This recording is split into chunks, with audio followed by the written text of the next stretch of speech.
Bonjour à tous. Je m'appelle Anis Martinan. J'ai fondé Caliboost pour accompagner les organismes de formation dans toute leur démarche de qualité, en particulier la certification Calliope et le dépôt de certification ORS-RNCP de France Compétences. Et c'est donc un peu sur cette deuxième partie que l'intervention d'aujourd'hui porte, puisque nous allons faire un focus sur comment organiser les épreuves certificatives, les modalités, rôle des jurys et inclusion des publics en situation de handicap. Donc, c'est quand même un atelier, même s'il y a un support et que je vais l'animer, dérouler les sujets. À tout moment, vous pouvez poser vos questions dans le chat pour que je puisse y répondre. Et voilà, ça se veut vivant, donc il ne faut pas hésiter à prendre la parole pour que nous puissions échanger sur ces sujets-là et que vous puissiez avoir des réponses aux éventuelles questions ou problématiques que vous auriez rencontrées. Voilà pour la présentation. Tout à fait. Et du coup, pour intervenir, pour ceux qui ne sont pas habitués à ce type d'atelier, vous avez bien évidemment le fil de discussion. Et puis sinon, vous pouvez lever la main. Vous avez le petit icône en bas de l'écran. Et puis comme ça, on vous donne la parole au fur et à mesure. C'est souvent bien plus facile de pouvoir bien comprendre les cas précis de chacun à l'oral. Et je te laisse continuer. Allez, eh bien, écoutez, je vous propose de rentrer dans le vif du sujet. Et donc, pourquoi c'est important de bien choisir son modèle d'évaluation. Donc, je vais faire un petit rappel qui peut sembler un peu évident pour certains, mais c'est quand même important de le mentionner, parce que souvent, j'ai des questions là-dessus. On a la formation. La formation va avoir ce qu'on appelle des évaluations formatives. Ça veut dire qu'en tant que formateur, vous allez vérifier que vos stagiaires ont bien acquis ou non, hein, ça peut arriver, les objectifs pédagogiques. On va bien distinguer ces évaluations qui sont faites dans le cadre de la formation par les formateurs des évaluations certificatives, où là, on définit un modèle d'examen qui permet de valider un ensemble de compétences. Et c'est donc ça, finalement, qu'on dépose au RS ou au RNCP de France Compétences. Ce ne sont pas les évaluations faites dans le cadre de la formation. Les évaluations certificatives, elles ont vraiment pour objectif de valider que les candidats, on parle plus de candidats que de stagiaires, les candidats ont atteint le niveau visé pour pouvoir bénéficier de la certification professionnelle.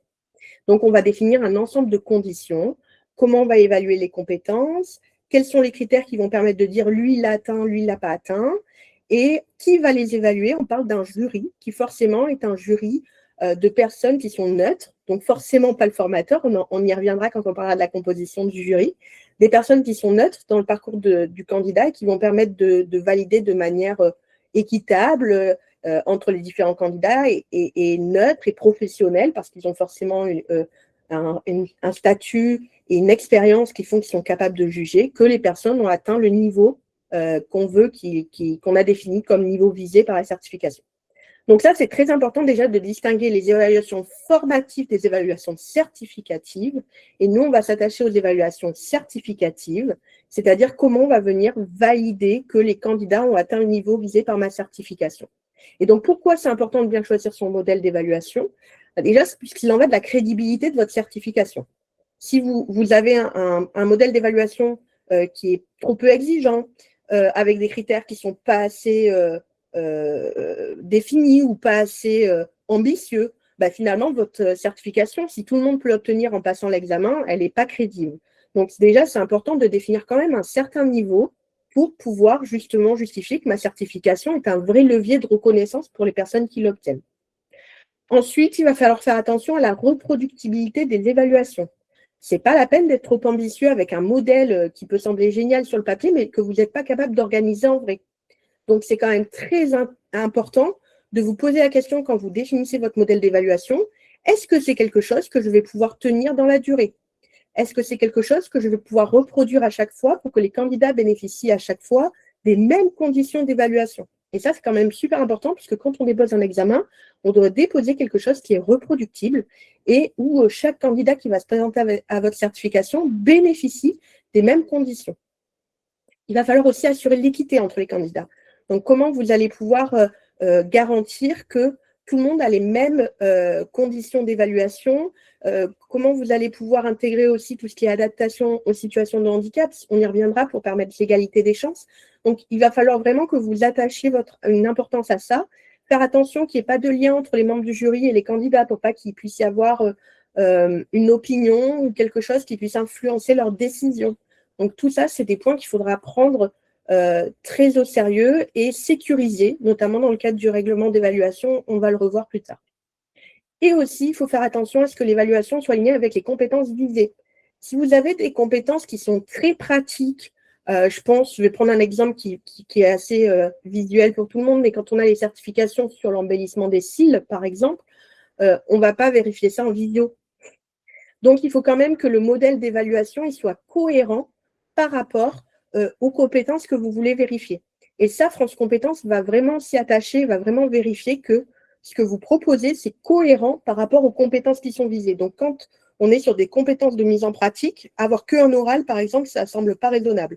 Donc, il faut faire très attention à ce que le modèle que vous choisissez soit cohérent. Est-ce que déjà à ce stade, il y a des questions ou je poursuis dans le concret, hein, on fait un peu la technique de la pyramide, du plus large jusqu'au plus précis. Donc, si vous avez déjà des questions, je les prends et sinon, je continue. Écoute, je ne vois pas de questions dans le fil de discussion, en tout cas. Allez, eh bien, je continue. Et puis, si ça vous vient, n'hésitez pas.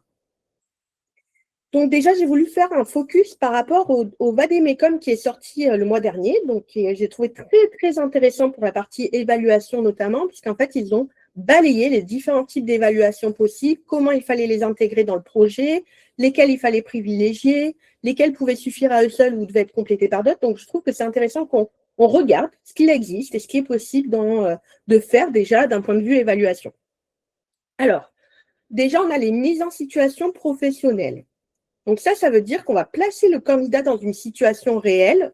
Alors, elle peut être réelle ou simulée, on va revenir sur la différence après, mais en tout cas, on va placer le candidat en conditions réelles pour voir comment il agit et juger, en fait, en visualisant concrètement ce qu'il a fait pour valider justement un niveau de compétence. Ce qu'on appelle une mise en situation professionnelle réelle, ça veut dire qu'elle va se passer dans la réalité.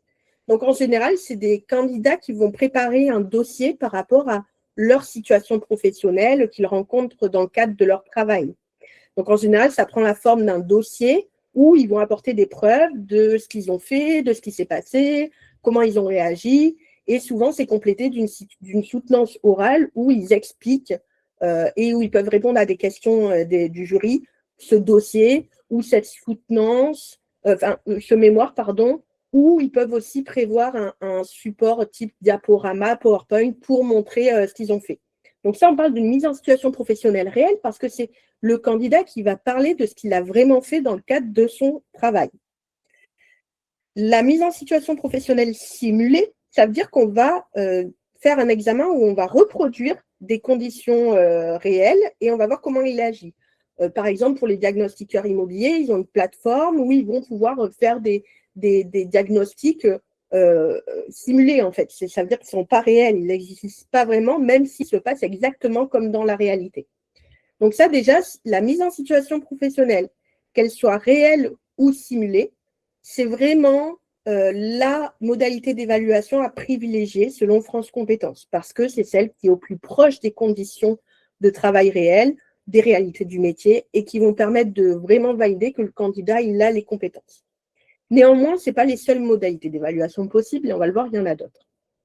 On a aussi tout ce qui est évaluation par questionnaire et QCM. Alors là, les questionnaires, les QCM, c'est intéressant, mais le problème, c'est que ça évalue que des connaissances. Et c'est France Compétences, hein, pas France Connaissances. Donc, ça ne peut pas suffire en soi. Il faut absolument le compléter par une mise en situation, une étude de cas, enfin quelque chose qui soit plus opérationnel et concret. Néanmoins, les questionnaires, les QCM, vous pouvez en faire. C'est pas, ils l'ont bien écrit, hein, c'est pas à proscrire totalement, c'est juste à utiliser comme un moyen complémentaire. Ça reste intéressant dans certaines certifications de valider un socle de connaissances. Hein. Donc, ce n'est pas forcément non pertinent. C'est juste que ça ne peut pas suffire comme modalité principale d'évaluation. L'auto-évaluation aussi peut être intéressante. L'auto-évaluation, en fait, c'est le fait de s'interroger sur ses pratiques. Dans le cadre d'une compétence sur l'amélioration continue, ça peut être très pertinent. Par contre, ça ne peut pas être je m'auto-évalue et je m'auto-attribue la compétence. Ça, non. Ça doit juste être un regard rétrospectif de la personne sur ses pratiques et dire voilà ce qu'elle pense qu'elle a bien fait, ce qu'elle pense qu'elle a mal fait, ce qu'elle pourrait améliorer. Et ça doit nourrir la réflexion d'un jury avec des critères qui permettent de valider que son analyse, elle a répondu aux attentes. Donc ça, c'est l'ensemble des évaluations. On va aussi avoir des évaluations possibles sur des périodes en entreprise. Donc là, je pense à des formations qui ont des périodes de stage notamment. Est-ce qu'on peut prendre finalement l'évaluation du tuteur ou de ce qui s'est passé dans l'entreprise dans le cadre du dispositif certificatif? Alors là-dessus, France Compétences a dit oui, c'est possible. Par contre, attention, il faut faire attention à ce que ce n'est pas le tuteur finalement qui va être au contact de la personne pendant toute sa durée de stage et qui pourrait avoir des griefs positifs ou négatifs contre la personne qui va finalement valider la compétence associée à cette évaluation. Il faut quand même qu'il y ait une validation par un jury derrière qui va valider sur la base des éléments transmis et observables que la personne elle a atteint le niveau. Donc, ça peut être plutôt un livrable qui est produit par le tuteur, qui décrit ce qui a été fait par la personne. Et ça peut totalement être un livrable dans le cadre de l'évaluation. Mais derrière, l'évaluation, elle est bien faite par un jury neutre, compétent, qui va, sur la base de ces éléments, dire si les critères sont atteints ou pas. Enfin, se pose la question des évaluations collectives. Quand on a des épreuves où on va faire intervenir plusieurs candidats en même temps, ça peut être intéressant sur des jeux de rôle ou des situations, enfin, c'est tout à fait possible. Par contre, l'évaluation collective, elle doit forcément permettre une évaluation individualisée. Ça veut dire que même si on a plusieurs candidats en même temps sous les yeux, derrière, le jury doit compléter des grilles d'évaluation individuelles et cette évaluation, elle doit permettre que chaque candidat puisse être évalué sur l'ensemble des compétences associées. Ça veut dire qu'on ne doit pas prévoir un jeu de rôle où finalement, j'ai un candidat qui va faire la compétence 1 et un candidat qui va faire la compétence 2 sans qu'il y ait un moment, une interversion pour permettre que chacun puisse être évalué sur l'ensemble des compétences. Donc ça, c'est possible, mais ça doit être aussi bien encadré pour permettre justement ces subtilités-là. Est-ce que sur les modalités d'évaluation, vous avez des questions, des interrogations, des remarques, des retours d'expérience? Céline Dino. J'ai du mal à me projeter, Annelise, sur le tutorat, sur ce que pourrait produire un tuteur en entreprise et comment cette production contribue à l'évaluation par rapport à tout ce que tu as dit. J'ai du mal à me projeter. Est-ce que tu pourrais me donner un exemple concret de… Alors, j'ai compris ce que pourrait produire le tuteur, mais comment après cette production intervient dans l'évaluation du candidat? Par exemple, imaginons, je vais prendre un truc concret qui parle à tout le monde, le métier boulanger. Voilà. Souvent, je le prends parce que tout le monde sait ce que c'est un boulanger. Imaginons qu'on ait donné une grille à compléter au tuteur en disant sur la production du pain, qu'est-ce que le stagiaire a fait? Et que le tuteur, il décrit voilà, les missions et ce que le stagiaire a réalisé.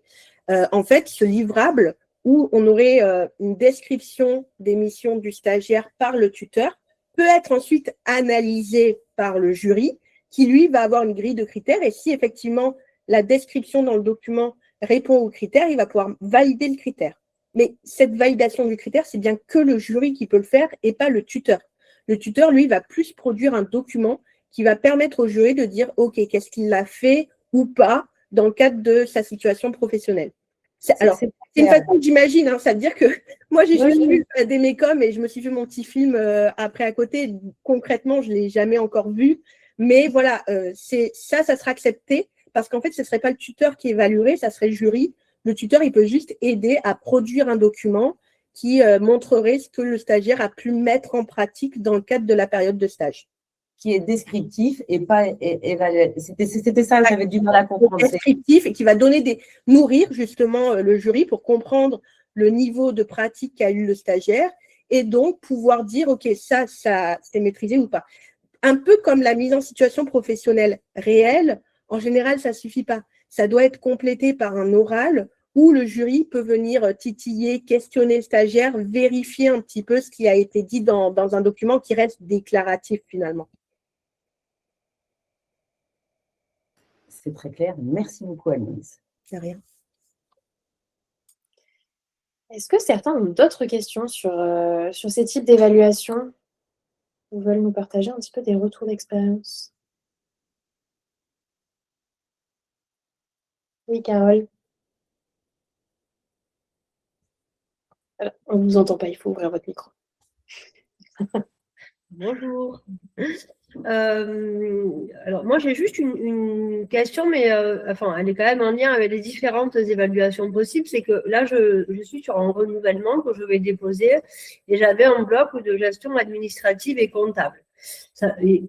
Ouais, je ne sais plus s'il est intitulé comptable, gestion financière et administrative. C'est dans un établissement de santé, c'est pour des secrétaires médicaux. Il faut savoir que leur cœur de métier, c'est vraiment le secrétariat médical et pas la comptabilité. Pour autant, elles font quelques petites tâches d'activité courante. Jusque-là, nous avions un seul bloc avec 2 modalités d'évaluation. Et là, le certificateur et le partenaire habilité, qui sont co-certificateurs, me disent il faut vraiment que tu arrives à caler une évaluation globale.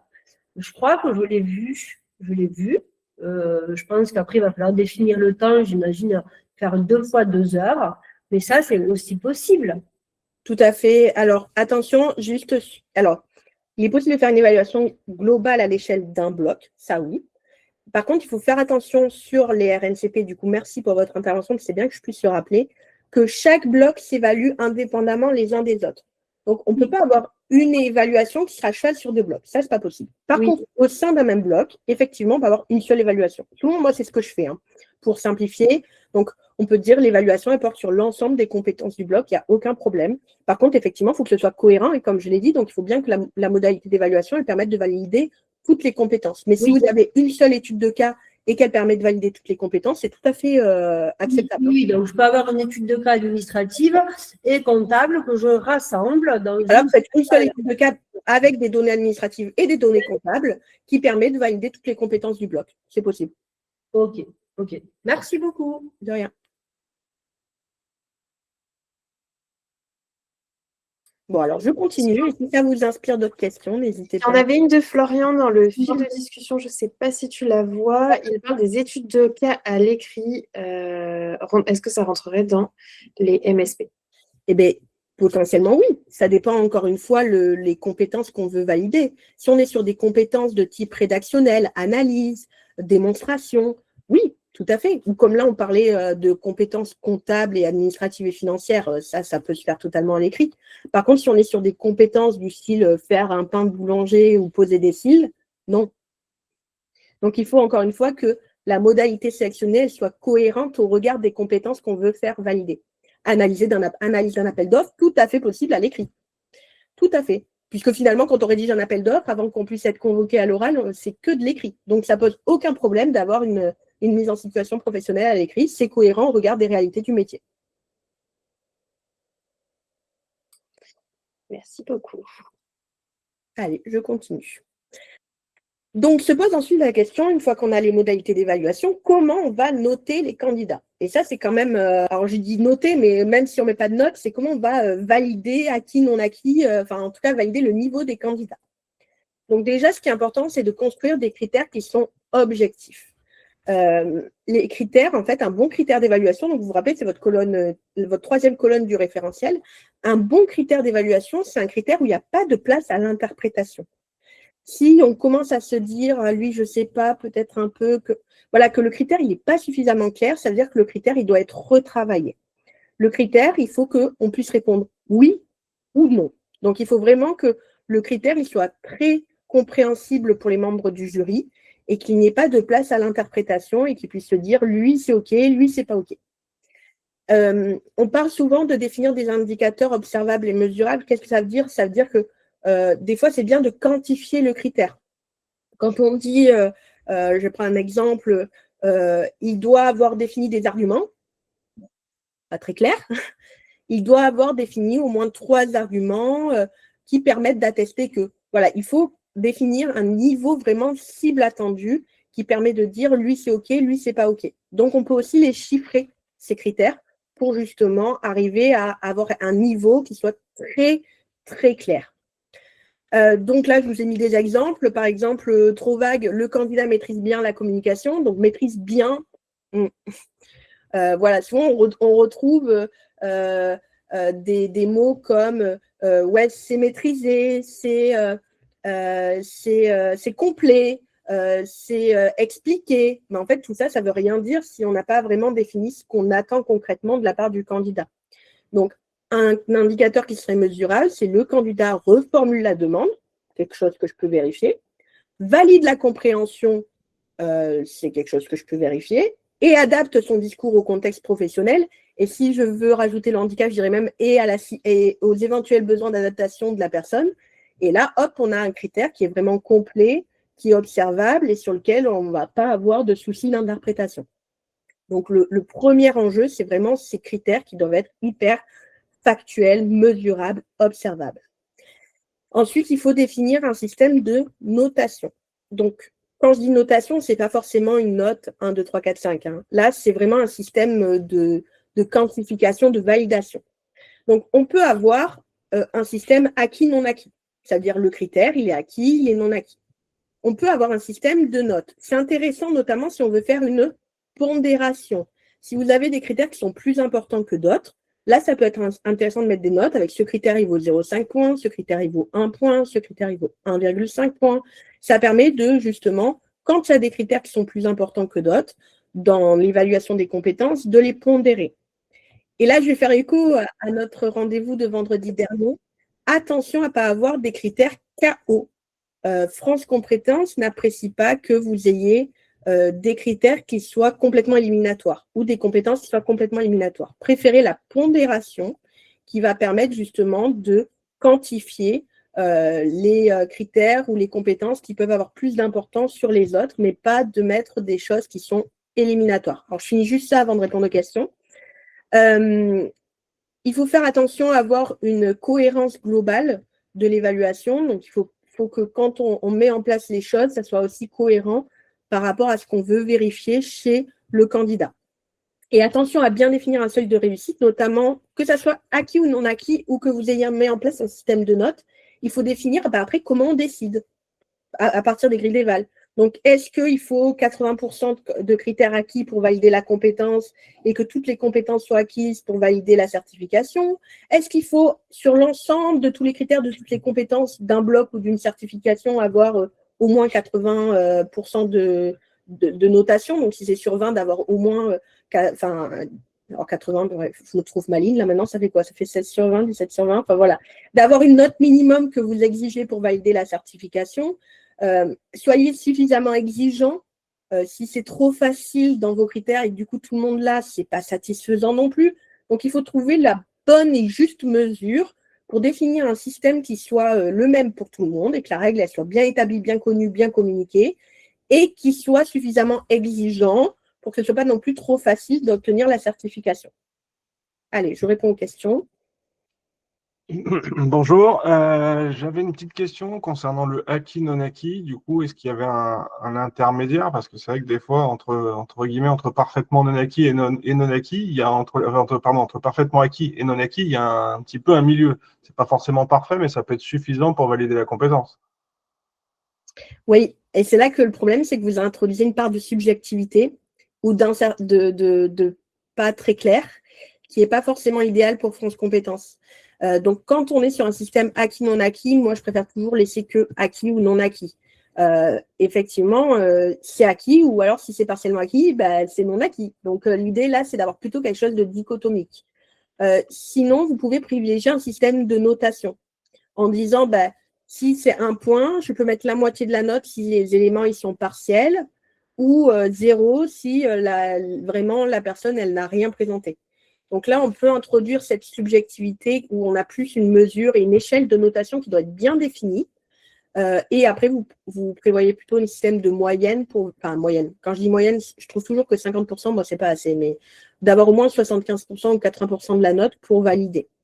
Là, ça peut être introduit, mais c'est vrai que le partiellement acquis est quand même un peu flou, parce que du coup… C'est pas partiellement acquis, mais je sais que nous, sur nos certifications, on avait acquisition parfaite, acquisition moyenne et non acquis. Et donc, c'était l'acquisition moyenne. Ma vraie question, vous l'avez compris, hein. Est-ce que c'était gênant ou pas, et d'être vraiment, parce qu'on considérait que l'acquisition n'était pas forcément parfaite, pour autant suffisante pour valider la compétence. C'était par rapport à ça. Si c'est bien défini, c'est-à-dire si vous avez mis une note à l'intention des juges pour bien dire quand est-ce qu'on peut mettre acquisition moyenne et qu'à côté, vous avez bien dit il faut qu'il y ait au moins la moitié du critère. En gros, si vous avez bien défini quand est-ce qu'on met cette case-là, le risque, en fait, d'avoir ce type de cas, c'est souvent que le juge, par souci de simplicité, quand il a un doute ou quoi, il va cocher cette case. Donc, faut bien le cadrer. Je dirais pas que c'est interdit, parce que de toute façon, c'est pas écrit et je suis personne pour vous dire c'est interdit. Je dirais juste attention à bien le cadrer, parce qu'effectivement, ça serait un point sensible, en tout cas qui pourrait soulever des questions ou soulever une zone d'interprétation ou de flou. Donc, c'est vrai que moi, je le préconise jamais à mes clients, mais à mon avis, si c'est bien cadré, ça peut être possible et accepté. Et du coup, est-ce que vous conseilleriez de faire un guide à destination du jury, justement, pour chaque Oui, critère, complètement. indiquer à quel moment on considère que c'est parfait ou non Soit un acquis, guide, on va soit, dire oui ou- moi, voilà. ce que je fais, c'est en amont des grilles de notation, je mets un petit paragraphe d'explication au jury. Donc, soit vous faites un document à part, soit même sur les grilles de notation, vous l'écrivez. Je rends la main à l'autre personne qui levait. Oui, c'est encore moi. Il se trouve qu'au travers de Digiform Assertif, moi, je vois beaucoup de choses. Et dans le sujet des échelles de valeurs qui ne seraient pas binaires, moi, je constate que souvent, c'est pour introduire une notion presque d'excellence, c'est-à-dire que le binaire, c'est acquis ou non acquis, en fait. C'est la compétence, où elle est acquise ou elle est non acquise, qu'elle soit super bien acquise ou juste acquise. La vraie question, c'est est-elle acquise? Donc, c'est vrai que moi, je constate que, et je vais au bout du sujet, que les personnes qui ont un intermédiaire, par exemple, conditionnent l'obtention du bloc ou de la certification en fonction du RNCP ou du RS au fait qu'on ne peut pas avoir toutes les compétences partiellement acquises, par exemple. Et ça, je trouve que ça illustre bien, en fait, c'est qu'ils autorisent le partiellement acquis, mais mettent une contrainte en disant, non, mais si tout est partiellement acquis, la certification n'est pas considérée comme acquise. Et pour moi, ça montre quelque part que ce partiellement acquis n'est pas complètement satisfaisant. Voilà, alors que le binaire, où c'est acquis, ou ça l'est pas. Si je peux me permettre, justement, pour aller dans le sens de ce que vient de nous dire Céline, hein, nous, on a donc de l'acquisition moyenne, mais par contre, on a défini un nombre maximum d'acquisition moyenne ou un nombre minimum d'acquisition parfaite pour valider la compétence malgré tout. On ne peut pas mettre du moyen partout par facilité pour le jury. Hein, je précise ça. Voilà, comme je dis, il faut vraiment encadrer. Donc, effectivement, vous avez raison de définir vos critères de réussite, donc c'est bien. Mais moi, j'irais un petit peu plus loin en disant, quand est-ce que je mets acquis, quand est-ce que je mets moyen acquis et quand est-ce que je mets non acquis? De manière très claire. Je trouve que c'est après, alors le RS, souvent, alors je fais faire des généralités, il n'y a pas énormément de compétences, mais quand on est en RNCP où il y a des RS où il y a beaucoup de compétences, en fait, pour les évaluateurs, ça devient compliqué en fait. S'il faut qu'ils aient un guide, pas à pas. Quand on disait tout à l'heure qu'on va pondérer même aux critères. Alors, bon, déjà, la pondération à la compétence, c'est beaucoup. Mais là, de pondérer des critères en disant, là, vous pouvez mettre sur 4, là, vous pouvez mettre sur 2, là, vous pouvez mettre sur 8. Alors, en général, ce n'est pas sur 4 ou sur 2 ou sur 8. C'est lui, il rapporte 4 points ou 0. Ce n'est pas forcément, du coup, je peux mettre 1, 1,5, 2, 2,5. Pas forcément. C'est plutôt que lui, il va rapporter 4 points dans la pondération. Lui, il va en rapporter 2. Lui, il va en rapporter 1. Mais quand il l'a pas, c'est 0. Donc, ça rejoint un peu le acquis, non acquis. Ça va juste permettre de donner plus d'importance à des critères qu'à d'autres. Parce que je peux voir cette compétence, elle est sur 4, l'autre, elle est sur 8. Donc, en fait, ça fait, mais ce n'est pas du tout la même chose. Donc là, merci Alice, c'est beaucoup plus simple de pondérer et de dire on est acquis, non acquis, et on fait 0, 1, et parfois le 1, il vaut 4. Et donc là, c'est des vraies pondérations. Et là, je pense que le jury peut s'y retrouver. Mais quand on commence à aller dire que j'en vois, cette compétence ou ce critère, il est noté sur 4, celui-là il est noté sur 8, celui-là il est noté sur 2, etc. Et que là on est en train d'introduire, parce que ce soit des notations ou des échelles de valeur, on revient à peu près au même, c'est-à-dire qu'on puisse mettre de 0 à 3, parce que j'ai rarement 2, on a souvent 0, 1, 2, 3, donc on a l'échelle qui va avec, et donc on va rapporter à des notations, même si on a une échelle de valeur, Donc, il va falloir expliquer quand on a moyennement acquis, mais moyennement acquis dans un contexte, c'est pas… Franchement, pensez quand vous déposez à France Compétences, parce que ce que tu disais tout à l'heure, c'est tout l'amont qui peut être accepté, qu'il faut que tout ça soit industrialisé et de pouvoir, même s'il faut que ce soit très cadré, que les évaluateurs ne soient pas sans arrêt sur le règlement et la grille d'évaluation et tout ce qui va avec, que ça doit être simple. C'est acquis. Vous voyez, là, on en est à des grilles d'évaluation très, très complexes, pas très confortables pour l'évaluateur, je pense. Et ben, merci beaucoup Céline pour cette intervention qui fait le lien du coup avec ce que je voulais dire après sur le fait qu'il faut créer un outil qui soit opérationnel, efficace et facile d'utilisation. Parce que mettez-vous dans la peau de vos jurys à chaque fois. Et de toute façon, c'est pour ça qu'il faut toujours tester ce qu'on dépose à France Compétences pour valider que c'est réaliste. Mettez-vous dans la peau de vos jurys et validez et pensez à eux en mettant en place un outil qui soit très simple avec des cases à cocher, visuels, voilà, c'est tout ça que je ne conseille pas forcément un guide du jury à part qui fait 15 pages, mais plutôt d'écrire sur la grille d'évaluation les informations essentielles dont ils ont besoin, où on va leur rappeler le déroulé des épreuves et où, par exemple, ils ont directement à cocher le temps et valider que c'est OK. Enfin, pensez à créer un outil qui soit hyper opérationnel pour que votre jury, qui va se retrouver face à plusieurs candidats dans un temps très limité, puisse émettre rapidement un avis sur si c'est OK ou pas OK. Donc, plus vous allez penser quelque chose de simple, de factuel, mieux ce sera pour que le jury prenne sa décision de manière efficace. Oui, Carole. Oui. Alors, en fait, justement, pour mon renouvellement, là, jusqu'à maintenant, nous avions un système de notation. On a effectivement envie de supprimer. Donc, si j'en réfère à ce que vous venez de dire avec Céline Autier, c'est qu'on peut mettre en place un système de acquis et non acquis, tout simplement. Alors, la pondération n'est pas comme sur un système de notation, mais on peut imaginer que, par exemple, on puisse dire que sur le bloc 1, j'ai, j'en sais rien moi, 8 compétences. Pour valider le bloc 1, je dois avoir 8 acquis et ne pas mettre effectivement de non-acquis en rédhibitoire. C'est ça. Exactement. Ok, oui, beaucoup plus simple, hein, évidemment. Oui. Ouais, d'accord. Okay. Et pour autant exigeant. Oui, oui, tout à fait. Tout à fait. Oui. Ok. Ce qu'on constate, nous, assez souvent, c'est que on a des critères d'évaluation, d'accord, où on est en acquis, non acquis. Parlons du binaire, parce que c'est quand même le plus simple. Et déjà, pour le suivre, c'est mettre du acquis, non acquis en critères. Et souvent, on a X%.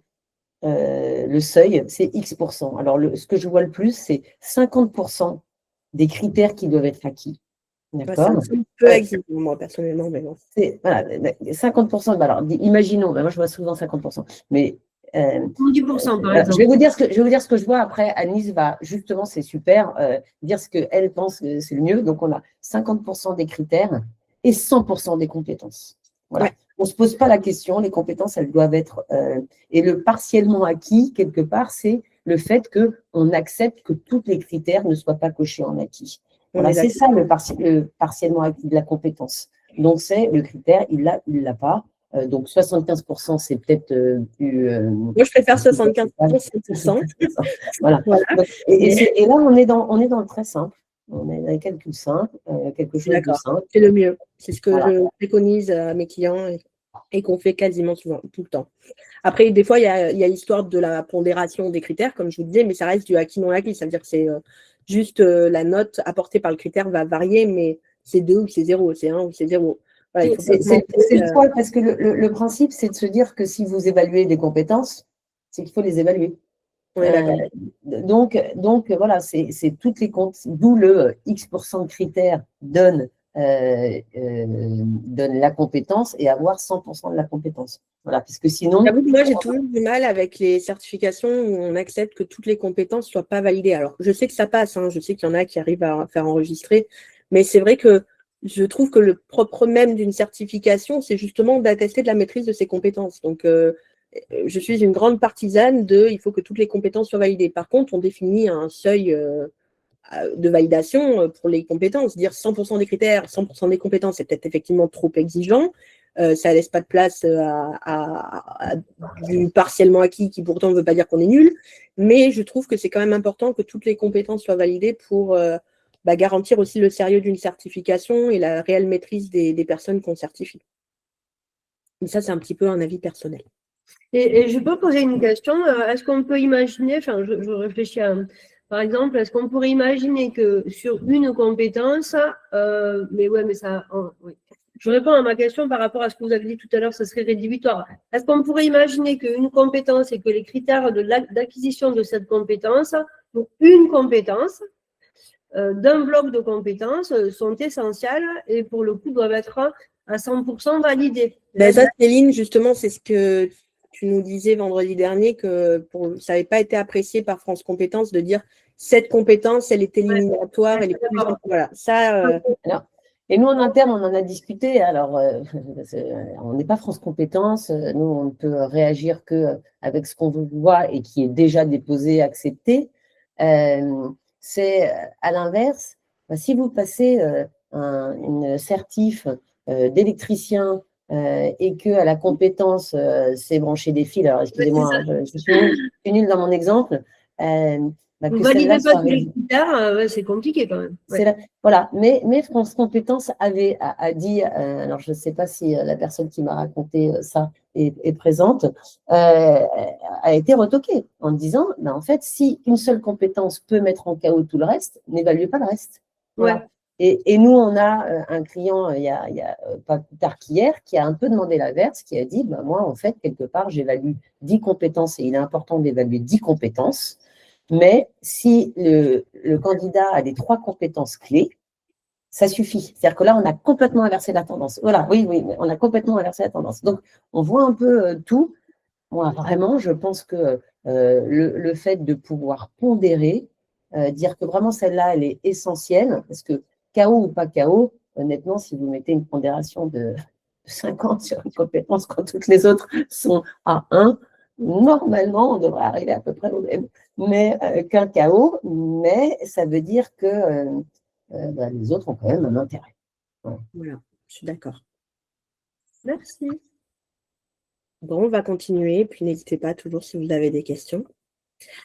Alors, qui évalue les candidats? Donc, on va parler jury d'évaluation, jury de certification. Souvent, c'est un peu la grande question. C'est quoi le jury d'évaluation? C'est quoi le jury de certification? Est-ce que je peux avoir les deux? Comment ça marche? Etc.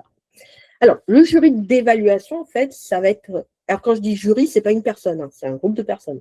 Donc, le jury d'évaluation, c'est ceux qui vont justement évaluer les compétences avec la grille d'évaluation pour valider lui c'est OK, lui c'est pas OK, acquis, non acquis, neutre, tout ce qu'on vient d'évoquer. C'est eux qui vont compléter la grille d'évaluation suite aux modalités que vous avez définies, que ce soit une mise en situation, un oral, un exercice, un cas pratique, un questionnaire à corriger. Voilà, c'est avec ces éléments qui vont compléter la grille d'évaluation et donner un avis sur chaque candidat. Alors, ça peut être un avis favorable ou défavorable, ou alors ça peut juste être j'ai complété la grille et ensuite elle sera analysée par le jury de certification. En tout cas, eux, ils vont regarder l'exercice, être là lors de l'examen pour pouvoir donner une appréciation sur le candidat. Quand on a un réseau de partenaires, le jury d'évaluation peut être organisé par le partenaire justement habilité à organiser les évaluations, puisque justement, on lui délègue cette autorisation. Donc, il va pouvoir le constituer selon les critères que vous avez définis et faire en sorte qu'il mette en place l'évaluation et compléter les grilles d'évaluation. Le jury de certification, c'est le jury qui va prendre la décision finale. Lui, il a l'assertif, lui, il l'a pas. Il va se baser sur quoi? Sur le travail du jury d'évaluation, c'est-à-dire toutes les grilles d'évaluation. Selon les critères que vous aurez définis de prise de décision, il va pouvoir prendre sa décision, mais il va aussi vérifier que les conditions du règlement ont été respectées. Donc, ils ont quand même aussi un rôle de vérifier que ce qu'on a défini, ça a bien été respecté. Et à la suite de ça, ils vont émettre un PV de jury avec lui, il est admis, lui, il est non admis, qui va permettre derrière de délivrer les parchemins.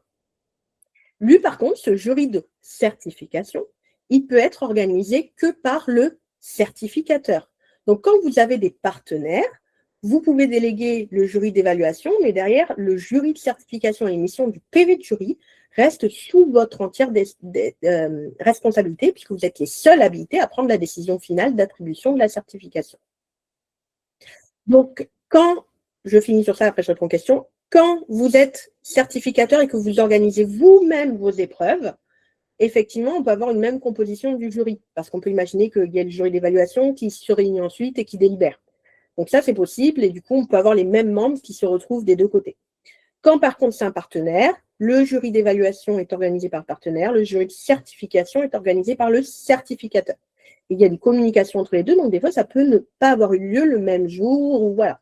Donc, il faut bien définir ces cas-là dans votre règlement de certification. J'ai une autre slide prévue sur la composition du jury. Je le dis pour les questions. Alors, nous avons Carole qui a levé la main en première. Oui, oui, en fait, ce qui m'intrigue, mais c'est pas la première fois que je le lis et j'arrive pas à l'intellectualiser, je pense. Alors, par rapport au jury de certification, vous marquez peut-être identique ou différent du jury d'évaluation. Alors, je l'ai déjà lu plein de fois. Alors ça, c'est plus la composition, en fait. C'est-à-dire, bon, j'ai une autre slide dessus, mais on peut en parler maintenant. Donc, en fait, la composition du jury, il y a des règles et des principes à respecter. On va le voir après. Je peux quand même avoir une composition qui peut être différente du jury d'évaluation, jury de certification. Par exemple, je peux dire jury d'évaluation, c'est 2 professionnels. Jury de certification, c'est 2 professionnels et le représentant du certificateur. Auquel cas, je vais avoir 2 compositions différentes qui respectent les standards de France Compétences, mais ce n'est pas forcément la même composition. Et ça, il faudra bien le définir dans le règlement de certification. Oui, ok. Alors, oui. Alors là, on parle de RNCP, de RS, on est bien d'accord. On est bien d'accord. Donc, bon, RNCP, jusque-là, tout va bien. Effectivement, je vois bien la logique jury d'évaluation, jury de certification. Parce qu'on peut imaginer que sur du répertoire spécifique, on ait 2 jurys identiques le même jour. Oui, ben justement, si c'est le certificateur qui organise les épreuves, souvent c'est le cas. En fait, les membres vont faire passer les épreuves, à la fin de la journée, ils se réunissent, ils prennent la décision. Ok. Dans ce cas-là, il faut avoir prévu une composition identique pour que ça colle. Oui, mais ça peut être les mêmes personnes? Oui, du moment que vous avez défini une composition et que ces personnes répondent à la composition. Oui, d'accord, ok. Bon, alors, enfin, oui, alors je suis d'accord, mais finalement, ça bon, alors après. En fait, ça a surtout un intérêt quand on développe un réseau de partenaires. Oui, c'est ça. Quand on n'a pas un réseau de partenaires, souvent, on va parler de jury d'évaluation et de certification. Et en fait, c'est la même entité. C'est le même jury qui évalue puis qui certifie. Par contre, c'est vrai que quand on veut développer un réseau de partenaires, ben là, c'est important quand même de les distinguer. Parce que du coup, le partenaire va pouvoir organiser que le jury d'évaluation et vous gardez la main sur le jury de certification. Donc, quand il y a la volonté de développer un réseau de partenaires ou qu'il y a un réseau de partenaires, c'est quand même des notions importantes à différencier et à bien expliquer le fonctionnement et l'articulation entre les 2 organes. Oui, tout à fait. Ouais. Ok. Effectivement, un RS où on n'a pas de partenaire et on est tout seul, on ne fait qu'un jury. On l'appelle jury d'évaluation et de certification. Oui, mais voilà, c'est ce que je voulais vous dire. C'est que bon, on brode un peu sur le papier, mais la réalité, c'est qu'on a un seul et même jury et qu'on distingue. Quand on n'a pas de partenaire, c'est juste qu'on l'appelle jury d'évaluation et de certification parce que c'est lui qui évalue puis qui certifie. Oui, oui, c'est ça. Ok, merci. Oui, Florian? Nous, effectivement, quand on organise nos jurys, on va dire d'évaluation, dans un premier temps, on a un représentant du certificateur qui est présent chez tous les partenaires. Par contre, on a un seul partenaire qui, effectivement, est habilité, lui, à organiser les évaluations. C'est le seul. Sinon, tous les autres, de toute façon, la question ne se pose pas. Et on a pour autant quand même un représentant du certificateur qui est présent. Est-ce que du coup, on considère qu'il fait à la fois office de jury d'évaluation et de certification, le fait qu'on ait quand même un représentant du certificateur, malgré que l'organisme soit habilité à évaluer?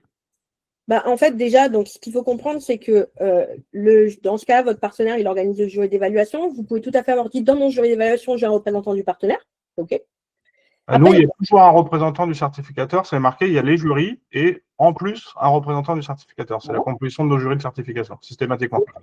J'organise la commission à la suite et c'est le même membre et que votre composition de jury d'évaluation, finalement, les membres sélectionnés répondent aussi aux exigences du jury de certification et qu'en plus, il y a le certificateur Que le PV de jury il est bien estampillé au nom du certificateur et que voilà, vous êtes garant de la décision, c'est tout à fait possible, effectivement, que l'un suive l'autre.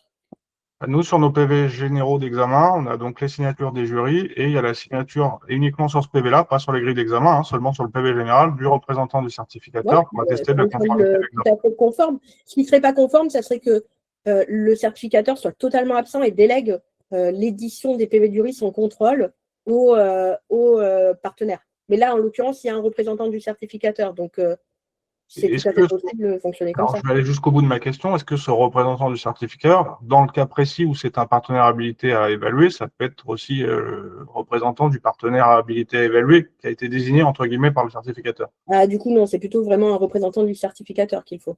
Ok. Ça marche. Merci. Blandine, que je suive la question.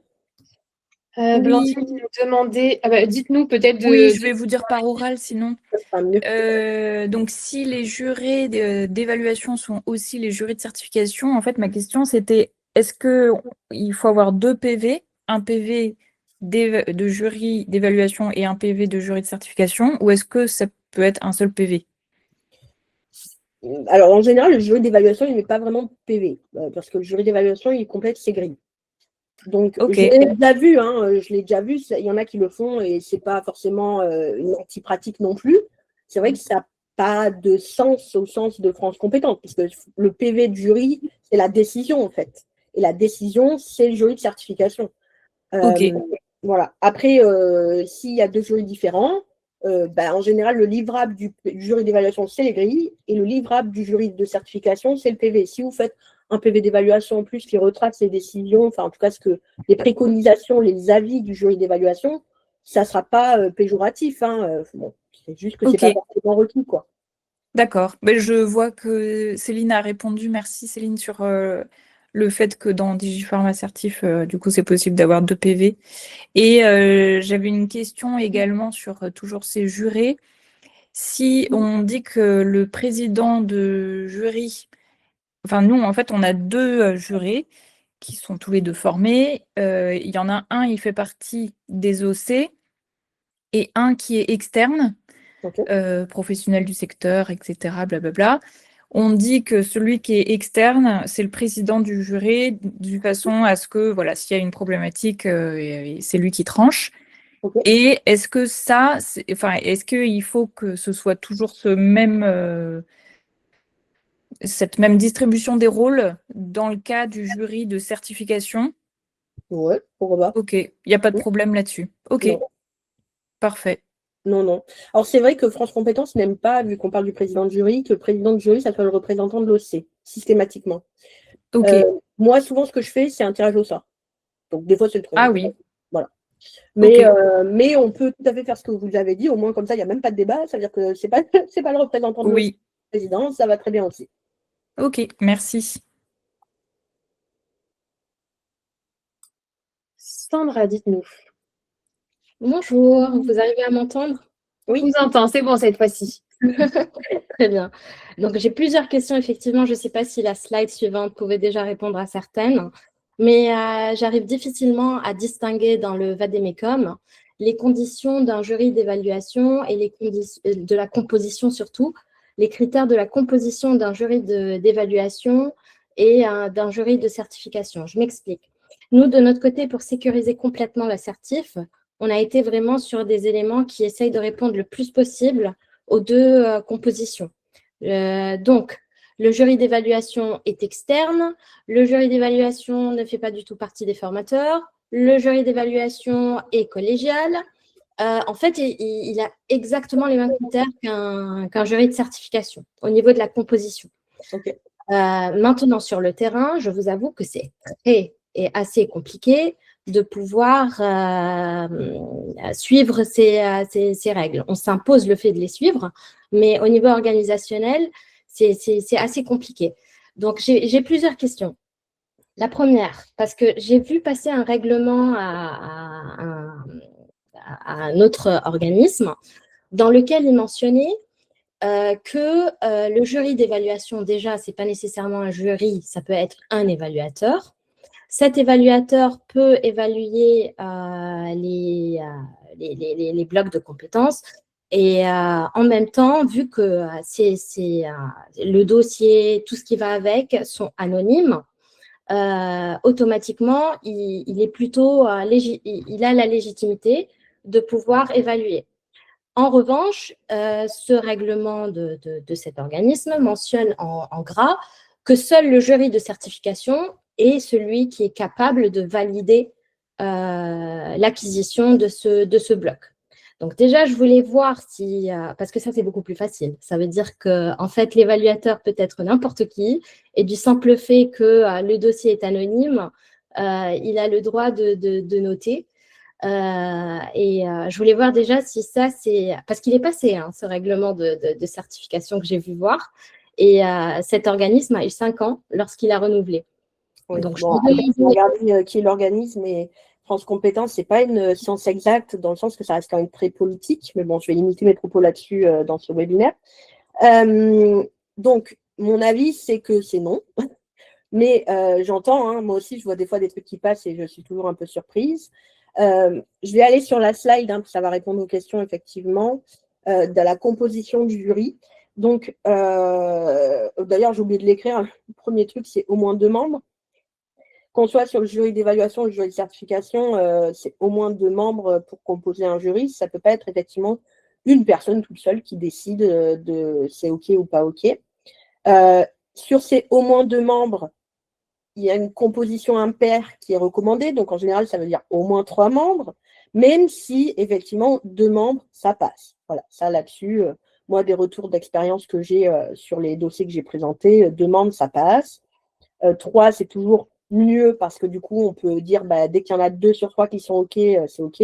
Donc, ça, après, ça dépend de vos décisions, les règles d'attribution que vous mettez en place. Si c'est 2, du coup, il vaut mieux que les 2 soient d'accord. Donc, on parle justement, comme vous le disiez, de décision collégiale. C'est minimum 50% de membres externes. Donc, si j'en ai 2, au moins 1 qui est externe. Si j'en ai 3, au moins 2 qui sont externes à l'organisation. Un formateur ne peut pas être dans le jury. Donc ça, de toute façon, ce n'est pas possible. Alors, moi, j'ai déjà tenté de le faire passer. Alors, c'est en cours d'étude, je ne pourrais pas vous dire si ça passe. Que le formateur puisse noter si, justement, c'est anonyme. Je vous ferai un retour d'expérience. Mais effectivement, c'est un truc que j'ai tenté parce que ça a arrangé l'organisme et qu'en mettant en place des anonymisations très strictes, est-ce que ça va passer ou pas? Un retour d'expérience. Ah, peut-être qu'on en a un. Oui, Clotilde. Je voulais juste, parce que j'ai une série quand même de questions par rapport à ça. Si on lit bien le Vademecum, on n'est pas supposé aussi les payer. Oui, donc, alors oui, c'est vraiment un sujet. C'est vraiment un sujet. Pour autant, on est bien d'accord que les gens, ils travaillent rarement gratuitement. Donc, en général, on dit qu'ils sont défrayés. Ça veut dire que par rapport au fait qu'ils viennent, ils sont indemnisés sur le déplacement, le temps passé, mais ça n'est pas une rémunération. D'accord. Attention dans les factures, à ce que ça apparaisse bien comme du défraiement. D'accord. Donc, nous aussi, ce qu'on a trouvé, c'était que c'est des prestataires qui nous facturent quand même. Ah oui, de toute façon, en général, ça se passe comme ça, oui. Oui, voilà. Attention à ce qu'ils écrivent sur la facture, qui mettent plutôt défraiement que intervention ou prestation de jury, ou je ne sais pas ce qu'ils pourraient écrire. Il me semble que, juste sur cette partie de rémunération, il me semble que dans un précédent atelier, il avait donné un tips et certains font des cartes cadeaux ou des choses comme ça. Voilà, je le partage si ça peut en aider, mais il me semble de mémoire, j'essaierai de retrouver si on a le replay, mais il me semble qu'on avait déjà traité ce sujet et que plusieurs idées avaient été partagées. C'est vrai, sur l'URSSAF, attention, c'est l'avantage. J'entends qu'il y a des relations URSSAF par rapport à ça en ce moment, donc c'est pour ça que. Franchement, c'est plus compliqué que de facturer avec. D'avoir du défraiement. Le défraiement, tout le monde le fait. Et puis après, j'ai une autre question. C'est très compliqué aussi d'avoir le jury d'évaluation qui est le jury de certification lorsqu'on a des épreuves où ils doivent remplir des grilles, ils doivent lire les dossiers. Et donc, ça veut dire là qu'on les a pour une semaine. Nous, on a pris la décision de les séparer. Le jury de certification, il a son rôle et le jury d'évaluation. Mais encore une fois, cette composition de jury d'évaluation au niveau organisationnel est assez compliquée. Et puis, donc, vous m'avez répondu par rapport à l'anonymat, vous avez tenté. Cette question de 50% d'externes, ça veut dire qu'un formateur qui n'a pas eu les candidats pourrait être interne et évalué? Alors, un formateur qui n'a pas eu les candidats, qui n'est pas salarié, pourrait être considéré comme un jury externe. D'accord. En fait, si vous voulez, le jury externe, c'est juste un professionnel qui répond au profil et au niveau d'exigence d'expérience que vous avez mis dans votre règlement, qui n'est pas salarié ni associé de votre entreprise et qui n'a pas de lien avec les candidats. Donc, si c'est quelqu'un que vous faites des fois intervenir sur des prestations, mais qui n'a pas formé les personnes qui sont là évaluées et pour lequel il n'y a aucun lien de subordination, parce que c'est bien une personne indépendante qui a sa société, etc., aucun problème. D'accord. J'ai aussi une autre question. Lorsqu'on fait passer le mémoire avec l'oral, ici, on a tenté quand même de simplifier les choses. Ça veut dire qu'au moment de l'oral, ils vont sûrement attribuer. Et là, on a associé le jury de certification et le jury d'évaluation. Par contre, je me demandais, vu qu'ils ont vu le candidat, il y a quand même eu un certain lien. Est-ce que ça répond quand même aux critères, ça passe? Oui. D'accord. Là, on parle vraiment d'un lien. Je l'ai formé, je l'ai connu humainement. C'est mon petit-fils. Vous voyez, c'est vraiment un lien, un vrai lien. Le fait d'avoir vu les épreuves, ça n'est pas un lien, puisque de toute façon, ça reste dans le cadre de l'évaluation. Et puis, j'aimerais bien, oui, voir si les gens qui sont avec nous pourraient m'aider ou faire une sorte de témoignage pour comprendre que par rapport à cet évaluateur, parce qu'il y a une grille, effectivement, il y a une personne qui lit et ensuite, il va remplir cette fameuse grille. Ensuite, il faut faire en sorte d'avoir ce deuxième correcteur qui doit remplir aussi sa grille et faire le lien entre les deux, soit qui relie la grille du premier évaluateur. Est-ce effectivement nécessaire, même si cet évaluateur répond à toute la composition qu'il faut, ça veut dire qu'il est externe, il est professionnel, il ne nous connaît pas, il est non subordonné, etc. Il est impératif que ça soit au moins 2 personnes. Oui. Ouais, bon. Ok. Après, comme vous le voyez, des fois, il y a des trucs un peu bizarres, originaux qui passent. Mais bon, moi, je ne le tenterai pas, en tout cas. Ok. Merci. Excusez-moi, juste par rapport à ce que vous venez de dire, on parle, alors de ma compréhension, elle parlait de double correction. Je ne sais pas, c'est école, pardon. École. Oui. Vous avez parlé parce que vous avez parlé de faire corriger donc par un évaluateur formateur qui serait potentiellement un externe parce qu'il n'a pas pris part à la formation et qu'il est facturant. Ok, ça j'ai compris. Et par contre, vous avez parlé j'ai eu l'impression que vous parliez de double correction. Oui, ils doivent être collégiales. Le jury d'évaluation doit être collégial, donc il doit y avoir encore une deuxième personne. Ok, non, mais parce que j'ai eu un doute, mais effectivement, oui, parce que effectivement, il faut que dans ces cas-là, dans une évaluation, par exemple, d'un écrit, ok, donc qu'ils soient corrigés, ils peuvent être évalués par un formateur, mais il faut que ce soit fait collégialement, donc avec une double correction. Ça, c'est obligatoire en analyse? Oui, oui. Tout à fait. En fait, il faut au moins deux membres du jury, que ce soit l'évaluation ou certification. Donc, en fait, ça veut bien dire ça. Ça veut dire que ce n'est pas une seule personne qui évalue et qui rend compte pour elle si c'est acquis ou pas. Il faut bien qu'il y ait 2 évaluations minimum. Oui, oui. Ok. Deux personnes qui valident effectivement que c'est le dossier. Ok. Ouais. Qui mérite.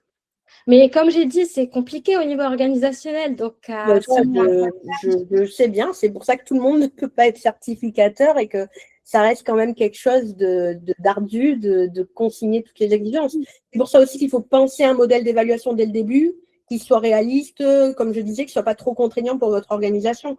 Donc, il faut penser un truc qui soit, oui, exigeant et forcément un peu contraignant, mais quand même reproductible et qui ne vous tire pas une balle dans le pied parce que c'est vraiment trop compliqué à mettre en place. Merci. Nous avons Clotilde qui avait levé la main pour nous partager quelque chose. On a été un peu longue à lui donner la parole. Clotilde, je ne sais pas si vous êtes toujours là. Oui, oui, toujours. Non, c'était par rapport à ces histoires d'anonymat, etc., et de correctrice. Nous, on a effectivement une double correction avec un anonymat et une des personnes qui corrige et une formatrice de. Et c'est passé? Ouais, oui, ouais, Super. c'est passé, on a été Donc, l'autre pas passé.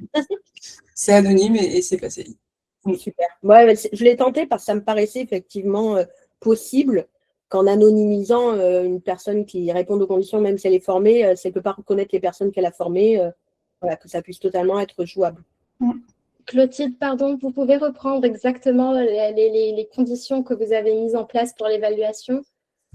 Alors, c'est sur une épreuve écrite et on a 2 correctrices.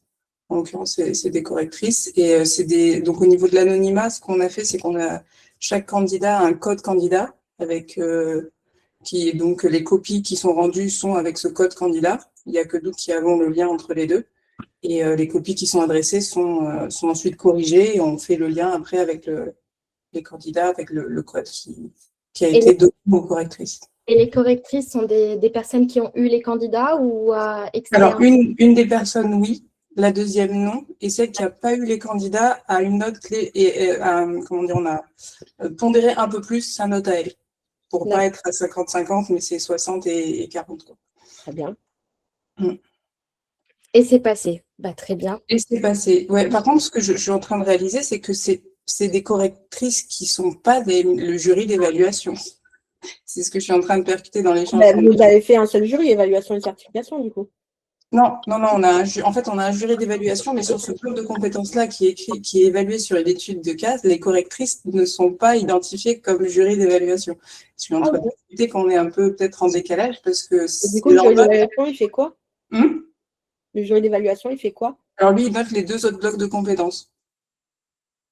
C'est plutôt que vous avez plusieurs. Enfin, finalement, ils sont presque un peu jury d'évaluation, mais c'est plutôt que vous avez plusieurs personnes qui, selon les épreuves. Voilà, et je ne sais pas si c'est quelque chose. Non, ça ne me choque pas. Si du moment que vous avez mis quoi en composition de jury d'évaluation? 2 experts, 2 professionnels, oui, un interne. Boulangère et qui viennent. On est dans la boulangerie. Et voilà. Donc, je suppose que vous mentionnez peut-être pas noir sur blanc que c'est le formateur qui fait partie du jury d'évaluation. Non, ça clairement, c'est pas. Ben non, puisqu'en fait, pour le coup, on l'a identifié comme des correcteurs dans notre règlement de certification. On a parlé de correcteurs et correctrices qui évaluent de manière les rajouter encore une autre catégorie, mais pourquoi pas? C'est pas un jury d'évaluation. Ça me choque pas. Pour moi, c'est un peu comme du jury d'évaluation, mais ça me choque pas. C'est effectivement. Okay. Merci beaucoup, Clotilde. Juste pour j'avais la main pour autre chose, mais nous on voit beaucoup de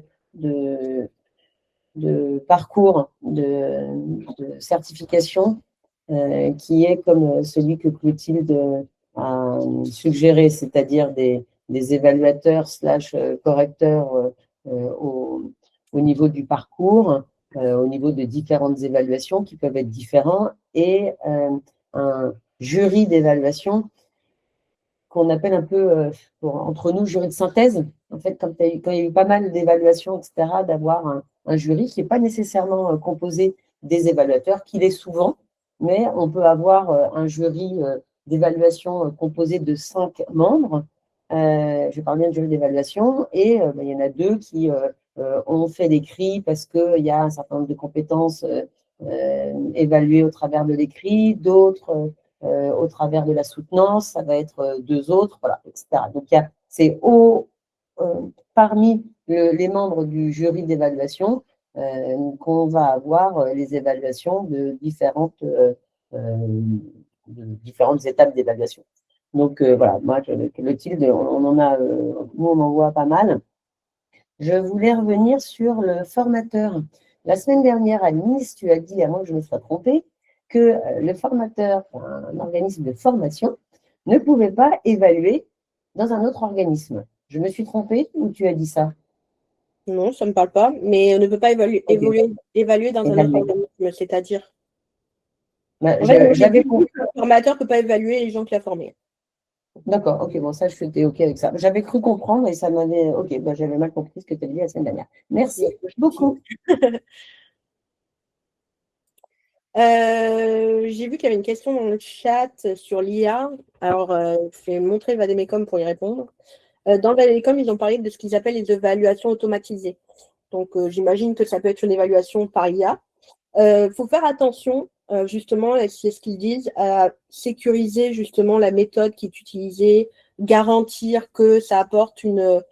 Voilà, ça peut être éventuel, mais il faudra forcément qu'il y ait une surveillance humaine à un moment ou à un autre. Et il va falloir apporter des grosses garanties pour justifier qu'on puisse l'utiliser. Je pense que c'est quand même un peu avant-gardiste à notre époque, mais on va y venir. Hein. De toute façon, il faudra évoluer avec son temps. Voilà, j'ai pas de retour d'expérience à titre personnel là-dessus. Si vous en avez, n'hésitez pas à prendre la parole. La seule interprétation que j'ai, c'est par rapport au Vademecum. Est-ce que dans les mains levées, on a des retours par rapport à ce sujet IA? Non. Alors, Anthony, tu voulais nous dire quelque chose? Oui, c'était juste pour revenir sur la remarque de Céline. En fait, c'était les organismes qui sont habilités à former et évaluer ne peuvent évaluer que les candidats qu'ils ont eux-mêmes formés. C'était ça, en fait, ce qui avait été Ah oui, ok, c'est mentionné. bien. Ah, bah, ok. Merci. Je vois qu'Anthony ici. Merci Anthony, Merci. j'avais bien entendu quelque chose Mais non, comme c'est ça. ça. Mais effectivement, quand on est partenaire habilité à évaluer, on ne peut pas évaluer des candidats, enfin des candidats qui ont été formés par un autre organisme de formation. Et c'est pas au niveau du formateur, c'est au niveau de l'habilitation qu'on délivre aux partenaires. Quand quand il forme et il évalue, il peut évaluer que ceux qu'il a formés. Sauf s'il est que centre d'examen, s'il est que habilité à évaluer, là, il peut évaluer tout le monde.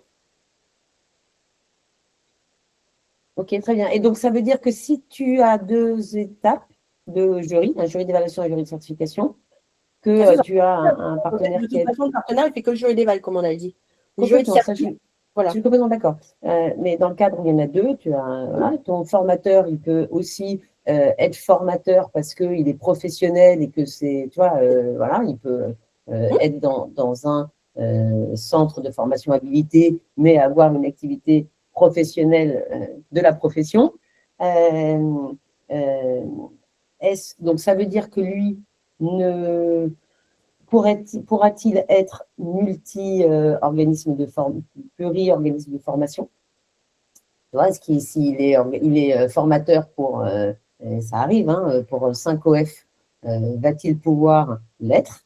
Et pourra-t-il siéger en tant que juré de certification à un jury de certification? Je parle de sa qualité, de sa double casquette. Oui, je comprends. En fait, pour qu'il soit dans le jury, il faut qu'il réponde aux critères. Donc, si dans mon jury, j'ai un membre interne, un membre externe, et que lui, il rentre dans la catégorie membre externe, bah, ensuite, il doit répondre aux autres critères. Avoir au moins 5 ans d'expérience dans tel domaine, manana. Et s'il répond aux critères et qu'il n'a pas formé les gens qui l'évaluent, c'est bon. Peu importe que son activité professionnelle, c'est d'être formateur et tout. Du moment qu'il répond aux critères, il a le droit. Ok. Merci, Anise. Alors, d'autres points d'attention par rapport au jury. On l'a vu, la composition, elle peut varier, jury d'éval, jury certif. Elle peut varier selon les voies d'accès aussi. Hein. Ça, c'est possible.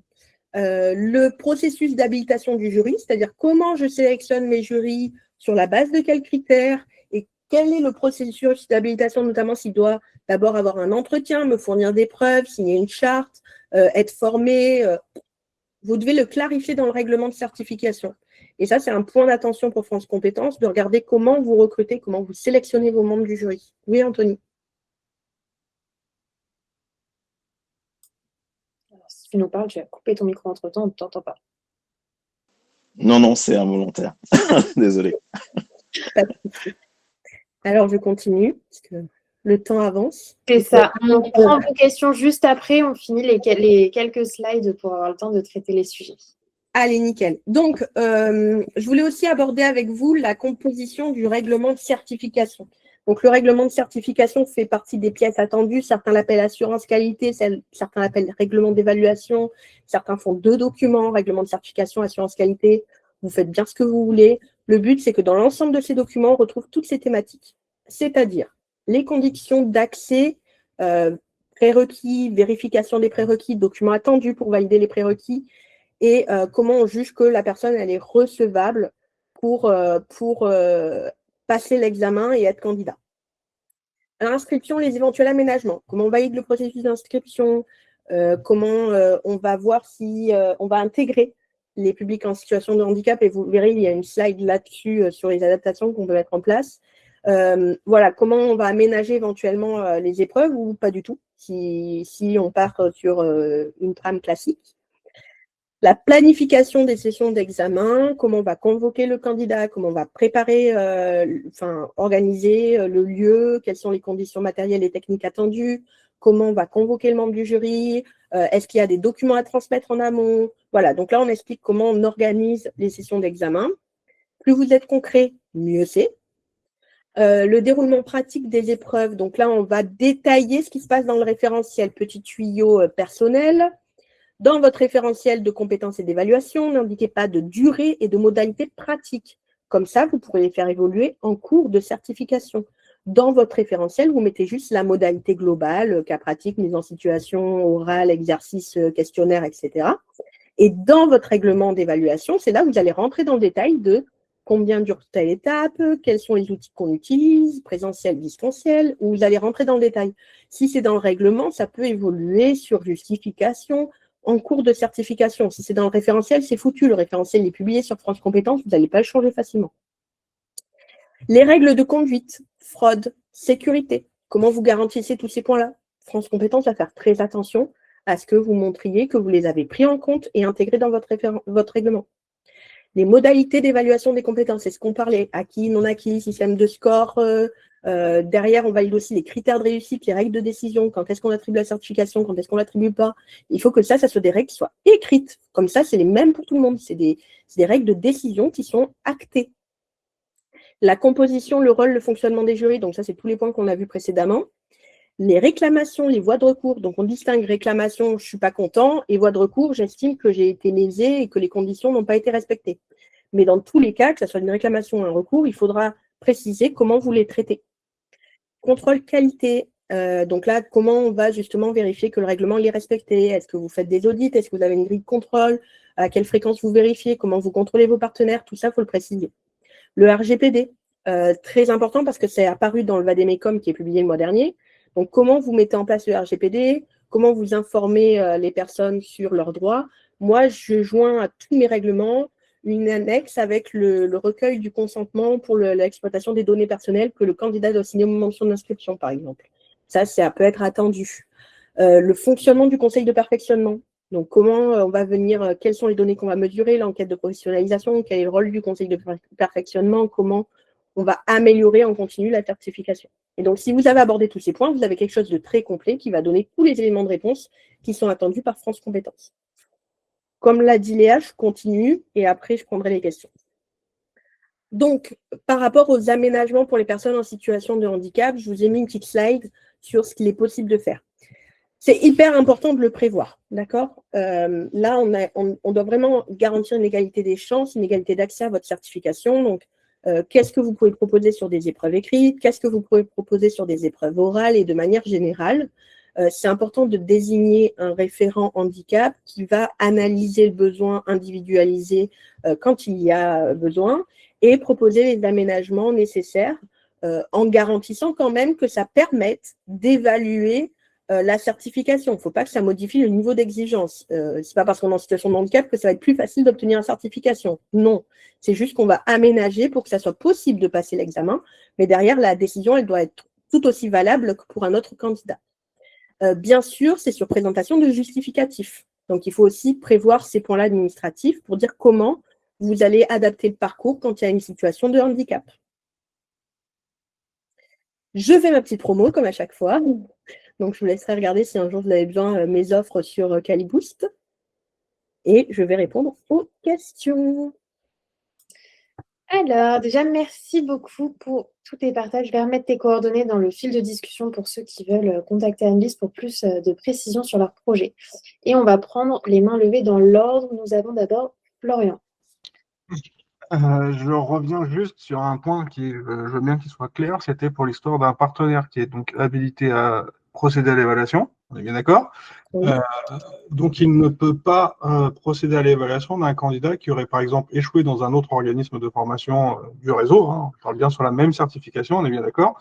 Il ne peut pas donc l'évaluer en ce qu'on appelle, nous, une représentation, entre guillemets, en tout cas un repassage d'examen, pour faire simple. Il ne peut pas s'il est aussi habilité à former. Il peut s'il est habilité que à évaluer. Enfin, nous, en l'occurrence, il est habilité et à former et à évaluer. C'est pour ça que je pose la Donc, question. il ne peut pas. Donc, dans ce cas-là, ça peut être que si c'est le certificateur lui-même qui organise l'examen, du coup, Exactement. au sens de jury de certification. Ouais. Et dans le règlement, du coup, est-ce qu'on doit revenir pour France Compétences à bien expliquer la composition du jury d'évaluation d'un côté et du jury de certification de l'autre? Du coup, ça serait bien de le clarifier si effectivement il y a ces deux organes qui existent dans votre schéma. Et c'est le cas si vous avez des partenaires. Donc là, je vous invite effectivement à clarifier ça dans votre règlement.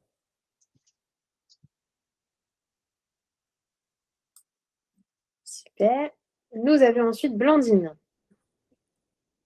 Oui, alors moi, ça va un petit peu dans le même sens de la question de Florian, mais j'étais en train d'imaginer un espèce de scénario catastrophe par rapport toujours au fait qu'un candidat doit être évalué là où il a été formé. Donc, par exemple, moi, si je suis une candidate, que je demande un rattrapage, que j'ai passé la formation dans un certain OF partenaire dont la convention s'achève, qu'est-ce qui se passe? Du coup, c'est l'OC, si je comprends bien, Oui. qui En fait, va ça, c'est prendre le en décret charge. du 6 juin 2025 qu'il a introduit. Et donc, de toute façon, c'est une règle écrite dans un décret. Ça veut dire que quand un partenaire il est habilité à former et à évaluer, il n'a pas le Oui. droit d'évaluer des candidats formés par un autre organisme partenaire. Donc, ça, de toute Ok. façon, c'est écrit. Donc, effectivement, quand on se retrouve dans ce type de scénario catastrophe, la solution, ça va être de faire une évaluation par l'OC. Parce que Ok. du coup, l'OC, lui, peut évaluer tout le monde. Ok, très bien. Ou alors d'avoir un partenaire qui est que ce qu'on appelle centre d'examen. Ça veut dire un Oui. partenaire qui fait que les évaluations. Ok. Moi, je Donc, comprends. il peut évaluer tout le monde. Très bien, merci. De rien. Carole? Oui, une question. Moi, par exemple, j'ai un jury vieillissant, mais qui s'accroche, qui ne veulent pas partir. Et est-ce qu'il y a un cadre légal et réglementaire sur, normalement, vous savez, ils doivent exercer depuis tant d'années et ils peuvent encore, est-ce qu'il y a quelque chose qui encadre en fait une législation qui dirait que ils n'exercent plus depuis 3 ans, ils ne peuvent plus être jury? Alors, je ne crois pas qu'il y ait une loi là-dessus. En fait, c'est vous qui allez définir vos critères. C'est-à-dire que quand vous définissez vos critères, si dans votre processus d'habilitation, vous mettez notamment qu'il doit exercer ou être toujours en activité, ça va limiter. Ouais. Ouais. Mais ça, c'est vous qui définissez vos critères. Ouais, je sais. Donc, c'est à vous de faire évoluer vos critères pour les pousser dehors. Et ouais, mais ça ne dépend pas que de moi. Ouais, je me doute. Que de moi, je les aurais déjà poussés dehors. Merci beaucoup. De rien.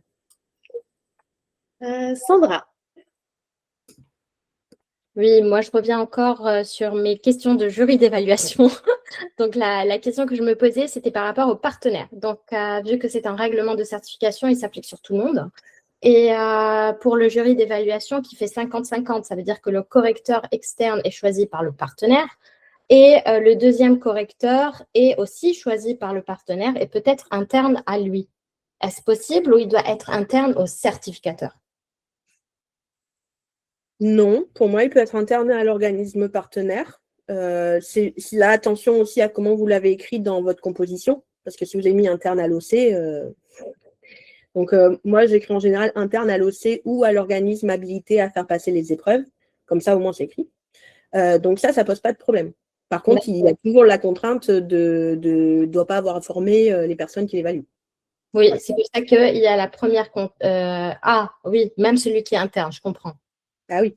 Oui, d'accord. Sauf si, comme on tente de faire passer, anonymisation, voilà, avec des protections de fou. Mais sinon, effectivement, dans tous les cas, les règles de composition du jury, elles s'appliquent toujours. D'accord.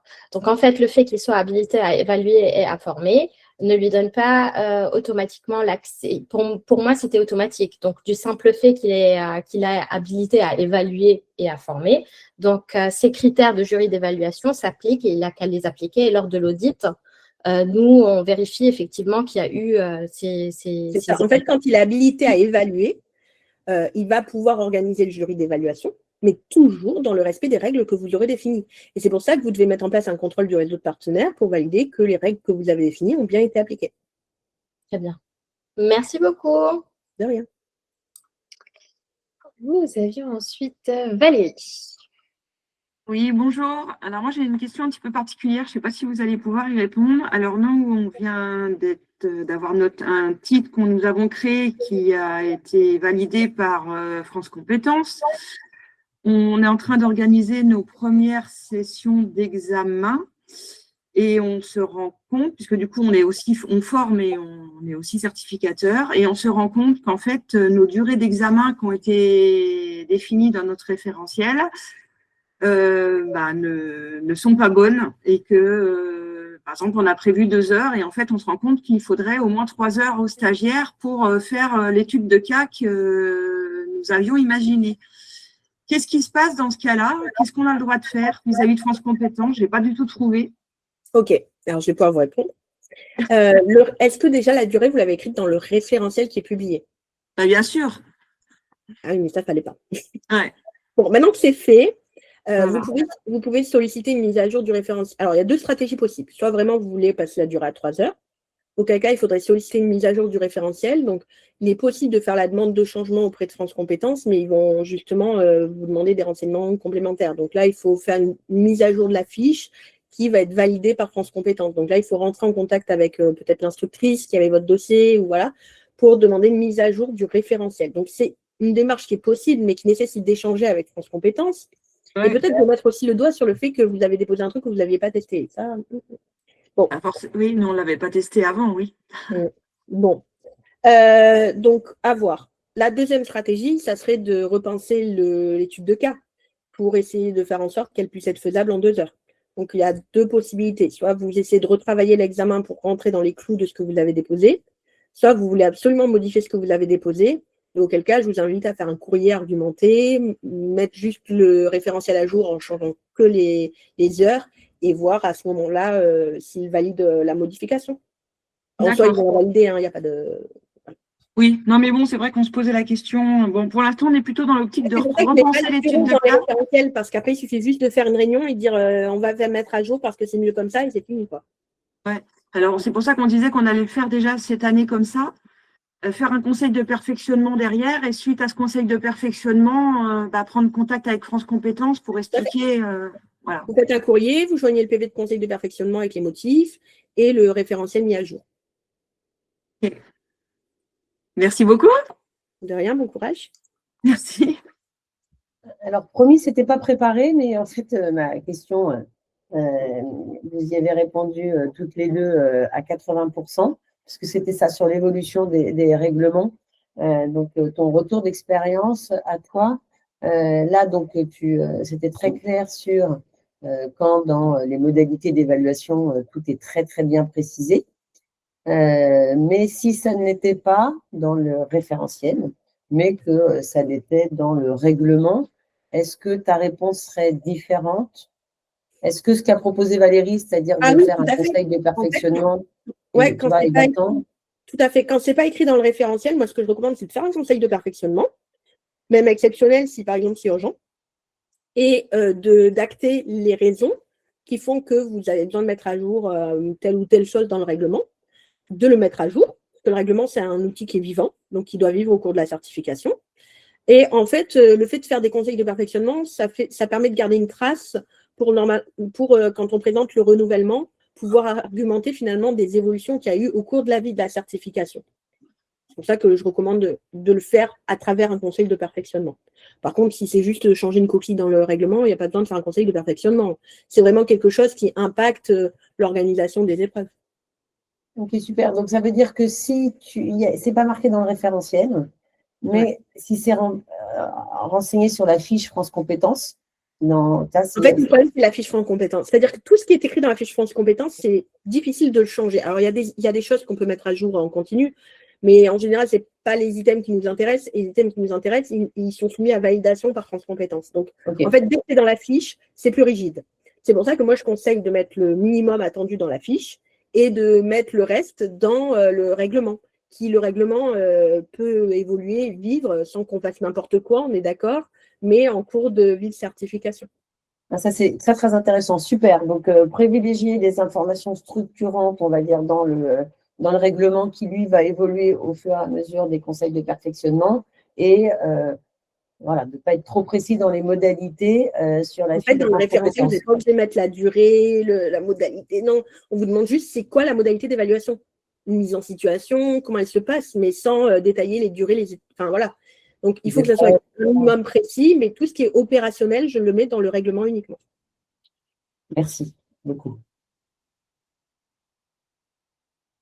Alors, on prend très rapidement la dernière question. Il faut que j'aille manger quand même. Après, oui, c'est ce que j'allais dire. On va peut-être te laisser faire une pause avant tes rendez-vous de l'après-midi. Alors, Sandra, vraiment très rapidement. Ok, moi, c'est une petite question, effectivement, par rapport à la fiche. Déjà, est-ce possible de demander des conditions supplémentaires par rapport à la validation de la certification, l'acquisition de l'obtention de la certification? Ça veut dire qu'en plus des blocs qui doivent être validés indépendamment l'un de l'autre et qui ne se compensent pas, est-ce qu'on peut rajouter, je ne sais pas moi, par exemple, une période en entreprise ou à la validation du parcours? Parce que j'ai vu des fiches, effectivement, dans lesquelles il était mentionné, en plus des blocs, il faut avoir un score TOEIC. Alors, je vous laisserai relire le Vademecum là-dessus parce qu'ils ont mis une phrase là-dessus en disant attention justement à une exigence en plus des blocs pour la validation et l'obtention d'un titre.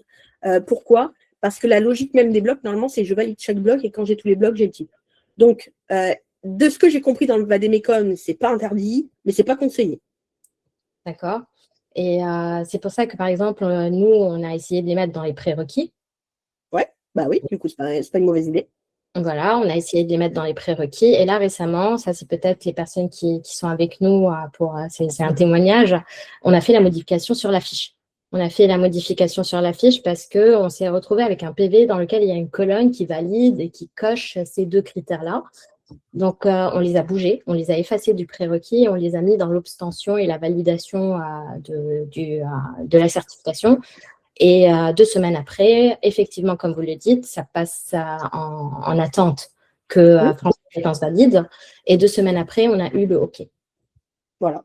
Mais c'est pas impossible. C'est juste qu'il y a des rubriques de la fiche qui nécessitent une validation de France Compétences. Donc, pas pourtant qu'il ne faut pas le faire. C'est juste qu'on sait que là, on doit avoir une validation. D'accord. Merci beaucoup, Anne-Lise. Merci. C'est super, ces échanges comme d'hab. Hein. Eh bien, écoutez, merci beaucoup à tous pour vos questions, pour vos retours. Anne-Lise, surtout un grand merci à toi pour tout ce que tu nous as partagé. Vous avez les coordonnées de Anne-Lise qui sont dans le fil de discussion. De toute façon, vous la retrouvez sur le Slack. Vous êtes habitués à la voir maintenant. Donc voilà, c'est tout pour aujourd'hui. C'était une séance assez dense. Je pense qu'on en reparlera, mais on pourra réitérer ce sujet-là. Si vous avez des sujets pour nous donner des idées de prochains webinaires, on prend. Si vous avez des sujets comme ça, vous voulez qu'on creuse et qu'on passe un petit moment, n'hésitez pas aussi à nous donner des idées. Et c'est ce que j'allais dire, faites-le maintenant parce qu'on se voit dans pas si longtemps que ça pour prévoir les sujets du du prochain trimestre. Donc allez-y, partagez-nous toutes vos idées. Encore merci à tous pour d'être actifs à chaque fois, d'être au rendez-vous. On vous partage aussi les rendez-vous du mois de mars. Je vais vous faire un petit message aujourd'hui et puis un petit mail la semaine prochaine pour que vous ayez tout ça. Et puis donc on vous retrouve très bientôt. Merci à tous, merci Anne-Lise et puis bon appétit. Merci.